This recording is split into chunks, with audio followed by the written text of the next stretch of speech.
Coba bayangkan kalian melempar sebuah bola kasti. Lama-kelamaan bola tersebut akan jatuh ke tanah. Coba bayangkan lagi, kalian menembakkan sebuah peluru. Lama-kelamaan peluru tersebut juga jatuh ke tanah. Kita mengerti bahwa semua benda jatuh ke tanah karena ada gaya gravitasi. Tetapi, timbul satu pertanyaan lagi. Bagaimana kita menjelaskan sebuah satelit di luar angkasa? Mengapa satelit terus berada di orbitnya? Bukankah gaya gravitasi akan menarik satelit jatuh ke permukaan bumi? Apakah di luar angkasa tidak ada gaya gravitasi seperti di bumi? Hai semua, selamat datang kembali. Kita akan melanjutkan pelajaran kita mengenai bab hukum gravitasi.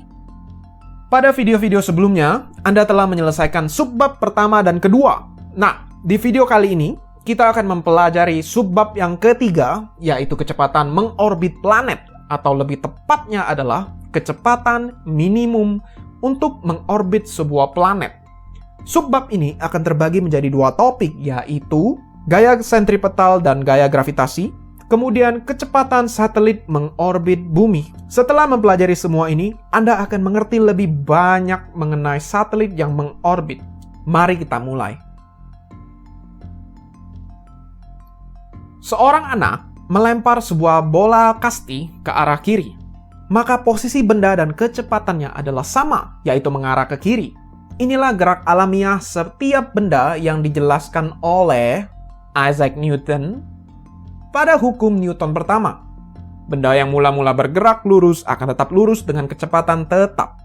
Artinya, jika kita melempar benda ke satu arah, maka benda tersebut akan bergerak lurus ke arah tersebut.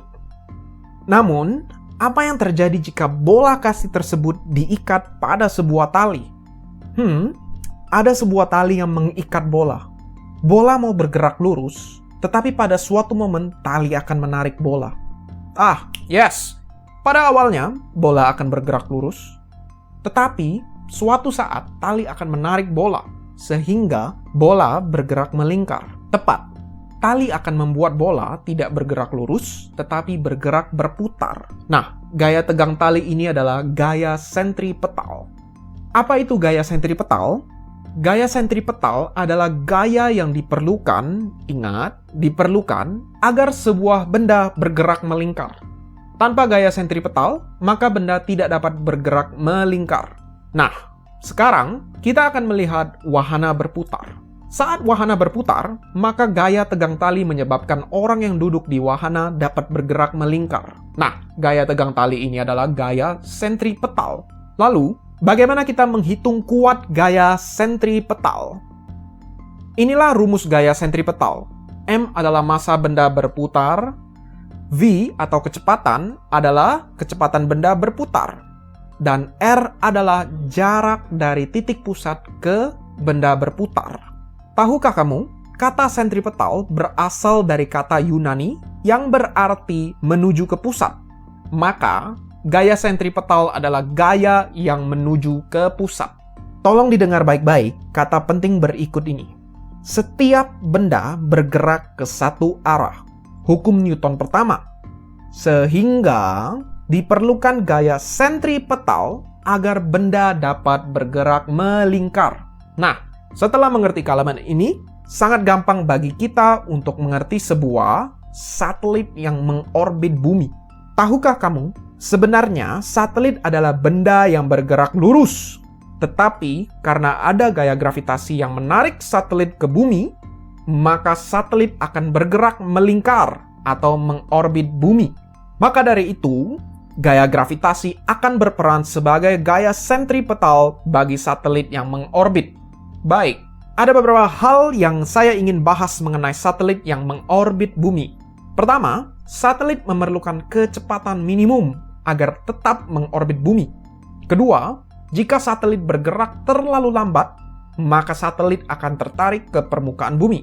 Ketiga, jika satelit bergerak terlalu cepat, maka satelit akan keluar dari orbit atau terbang ke luar angkasa. Nah, kita telah membahas banyak konsep mengenai gaya gravitasi dan gaya sentripetal. Sekarang, kita akan menurunkan rumus yang kita lihat sebelumnya untuk menemukan berapa kecepatan minimum yang dibutuhkan sebuah satelit untuk mengorbit bumi. Rumus gaya sentripetal adalah mv kuadrat dibagi r. Sedangkan gaya gravitasi adalah G dikali M kecil dikali M besar dibagi R kuadrat. M kecil di kedua rumus adalah benda yang bergerak atau pada kasus ini adalah massa satelit yang mengorbit. Sedangkan R adalah jarak dari satelit ke inti bumi. Kita dapat mencoret M dan R dari kedua rumus, kemudian kita dapat menemukan minimum kecepatan satelit adalah akar G dikali M dibagi R, di mana G adalah tetapan umum gravitasi, M adalah massa sumber yang menciptakan medan gravitasi, dan R adalah jarak satelit ke massa. Baiklah semua, kita telah menyelesaikan topik yang pertama. Saya percaya Anda mempelajari banyak hal dari topik pertama. Sekarang, kita akan masuk ke topik kedua. Jangan khawatir, topik kedua akan lebih menarik. Kita akan melihat kecepatan sebuah satelit yang sekarang ini mengorbit bumi. Ini adalah gambar International Space Station atau ISS. Sampai sekarang, ISS adalah objek luar angkasa terbesar yang bisa dihuni oleh manusia. Tujuan utama dari ISS adalah memonitor keadaan di bumi dan melakukan berbagai eksperimen di kondisi microgravity. Stasiun luar angkasa ini terletak di orbit sekitar bumi dengan ketinggian sekitar 400 km dari permukaan bumi. Sebuah tipe orbit yang biasanya disebut orbit bumi rendah. Sekarang, kita akan langsung masuk ke contoh soal. Dengan anggapan bahwa bumi berbentuk bulat, A. Hitunglah kecepatan mengorbit ISS. Dan B. Apa yang terjadi jika ISS mengorbit di posisi lebih rendah dan tinggi? Dan apa yang terjadi dengan kelajuan ISS jika ingin terus mengorbit bumi? Sebelum saya menjelaskan jawaban, silahkan Anda mencoba mengerjakan sendiri. Saya percaya Anda akan jauh lebih mengerti semua yang telah kita bahas jika Anda mengerjakan pertanyaan ini sendiri. Silahkan pause video ini sekarang. Baik, kita akan mencoba menjawab soal ini bersama-sama. Pertama, saya selalu meminta Anda untuk menuliskan apa saja angka yang kita ketahui. Percayalah, step ini sangat krusial dan sangat membantu kita. G adalah konstan, M adalah massa bumi, yaitu 6 kali 10 pangkat 24 kg. Jari-jari bumi adalah 6.400 km. Lalu, satelit berada pada ketinggian 400 km di atas permukaan bumi. Sehingga, R, yaitu jarak dari inti bumi ke satelit adalah 6.800 km. Lalu, yang ditanya dari pertanyaan A adalah kecepatan minimum ISS. Rumus yang digunakan adalah akar G kali M dibagi R. Kita telah mengetahui semua angka, maka kecepatan minimum ISS adalah 7,688 km per second. Artinya, setiap 1 detik, satelit bergerak sejauh hampir 7,5 km. Saya menemukan di internet, NASA menyatakan bahwa kecepatan ISS adalah 8 km per second. Tentu saja akan ada perbedaan angka dari rumus kita, karena rumus kita adalah rumus yang sederhana yang tidak memperhatikan faktor lain seperti besar ISS. Tetapi, tetap saja angka kita cukup jitu untuk menghitung kecepatan sebuah satelit. Sekarang, kita akan menjawab pertanyaan B.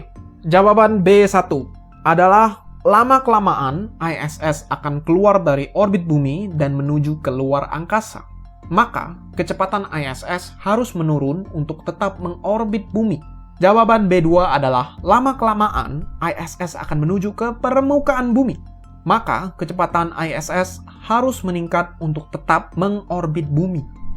Baiklah, selamat semua. Kita telah menyelesaikan subbab yang ketiga mengenai kecepatan mengorbit bumi. Baiklah, sekian pelajaran kita untuk video ini. Sampai jumpa di video selanjutnya. Salam sejahtera dan terima kasih.